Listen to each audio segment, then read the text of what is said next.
Rádio Fatos. A notícia sempre em primeira mão.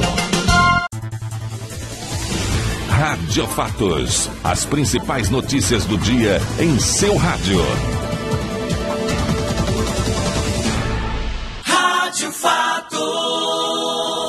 A campanha política no rádio e na televisão tem se utilizado de um modelo de verdadeira subestima à inteligência das pessoas, nivelando todo o povo brasileiro ao cidadão mais rude em conhecimento, discernimento e educação, sempre vendo a população como 100% analfabeta. O recurso do ataque, da difamação e da mentira é algo repugnante, motivo pelo qual o eleitor deve ficar mais atento em busca do que é e do que não é verdade. É hora do comentário verdade de hoje do escritor Alamar Regis. Olá, Alamar. Geraldo e Nira, eu acho que partido político deveria ser algo formado por um grupo de pessoas com idealismo focado em uma determinada linha de conduta. Obviamente, visando a administração da coisa pública, porque eles são políticos, mas indispensavelmente compromissado com os requisitos básicos de moralidade, competência e ética. A primeira parte, que é o foco numa linha de conduta, eles atendem, sim, mas na linha de conduta dos interesses pessoais, da malandragem e do levar vantagem a qualquer custo. A segunda parte não tem nada a ver, porque eles não têm compromisso com moralidade, competência e ética, haja vista o nível de imoralidades e indecências como agem. Um dos mais notáveis exemplos disto é a prática das chamadas alianças políticas, onde se caracteriza que eles não têm idealismo nenhum, já que fazem negociatas com o governo, desde que atendam às suas conveniências e dos seus apadrinhados, portanto, sem a menor preocupação com o idealismo desse governo. Um dos maiores exemplos de cachorrada política se chama base aliada do governo. Geralmente é um grupo constituído por pilantras, porque vereador, deputado ou senador decente nenhum, que tem um mínimo de vergonha na cara, deveria aceitar a condição de base aliada do governo, assim como não deveria aceitar a condição de oposição radical ao governo.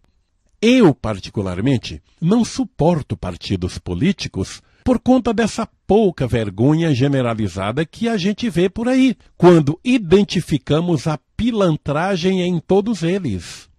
Só que a condição de apartidário não significa que a gente não tenha a nossa preferência por alguns ideais e que repudie outros, inclusive tendo o direito de não querer no poder determinados regimes que tenham ideais de censura, ditadura, autoritarismo e que cerceiam a liberdade, principalmente a de expressão.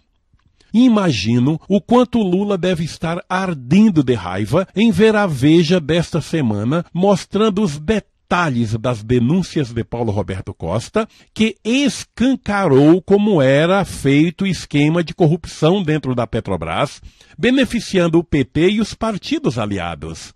Quem não leu, procure ler, nem que tenha que tomar a revista emprestada de quem comprou. É o comentarista que está inventando isto? É a Veja que está inventando?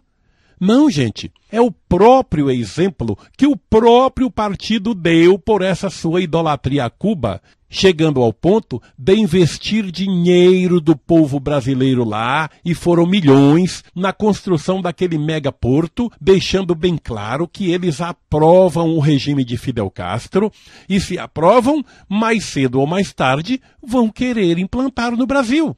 Agora raciocine comigo. 57% dos brasileiros votaram contra o PT no primeiro turno. Levando em consideração que o Brasil tem 200 milhões de habitantes, perguntemos, será que esses quase 120 milhões de brasileiros que não aceitam o PT são elites? É uma subestima à inteligência do povo que não tem tamanho. Agora, inventaram uma nova, que o povo do Sul discrimina o povo do Norte e do Nordeste, só porque tiveram boa votação no Nordeste e perderam no Sul. Querem jogar o povo sulista contra os nordestinos. Que mentira mais sem vergonha! Não existe qualquer discriminação entre regiões do Brasil. Isto é uma jogada criada pelos também corruptos marqueteiros para iludir gente desinformada. Estão falando em mudança. Mudança de quê? Se são eles que estão no regime há tantos anos. Só gente que não tem lógica e raciocínio para se deixar levar por esse papo.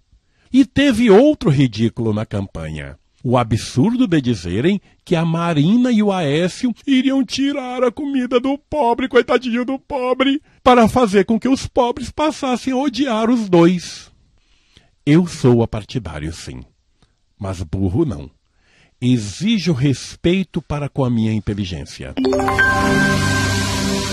E a edição do Rádio Fatos desta segunda-feira termina aqui. O nosso muito obrigado a você por sua audiência. Amanhã estaremos aqui novamente com as principais notícias do dia. Uma excelente semana para todos vocês e até mais. Agora você está bem informado. O Jornal Rádio Fatos volta amanhã com as principais notícias do dia. Obrigado pela sua audiência e até lá.